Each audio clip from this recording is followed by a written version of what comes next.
Acheter ou louer, qu'est-ce qui est mieux? Je te laisse savoir tout de suite, ça dépend de ce que tu fais avec la balance. Je te donne un exemple, tu achètes une maison qui vaut 600 000, ça te coûte 3 000 d'hypothèque, ça te coûte des assurances, ça te coûte des taxes, ça te coûte de l'entretien aussi. Il faut que tu l'entretiennes ta maison, il faut que tu coupes le gazon, il faut que tu répares des choses. Total, admettons que ça te coûte à peu près 5 000 par mois. La même maison, si tu la loues une maison à 600 000, ça va te coûter peut-être 2 000, 2 500 par mois. 2 500 pour la louer ou 5 000 pour l'acheter. Habituellement, c'est à peu près ça. Le montant que tu es capable de louer, habituellement, c'est 50 % si tu inclus évidemment les assurances, les taxes et tout ça. Là. Si le 2 500, qui est la différence entre les deux, tu l'investis quelque part, donc tu achètes un immeuble à revenu, je sais pas, tu le mets en bourse, tu achètes de la crypto, peu importe c'est quoi ton véhicule pour l'investir, si tu investis la différence entre les deux, financièrement, c'est beaucoup, beaucoup mieux de louer parce qu'une maison, ce n'est pas un investissement. La maison, c'est une dépense. Évidemment,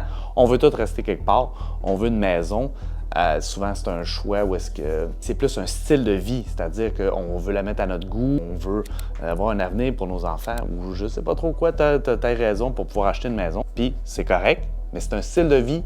Financièrement, c'est une très mauvaise décision. Moi, personnellement, je loue parce que la différence entre les deux, qu'est-ce que je fais avec? J'achète des immeubles, puis je les loue. Fait que les locataires payent à ma place. Fait que ça me coûte beaucoup moins cher, puis ça ne prend pas de mon pouvoir d'emprunt, donc je peux acheter encore plus. Toi, qu'est-ce que tu en penses? Est-ce que toi, tu achètes ou tu loues? Laisse-moi savoir dans les commentaires.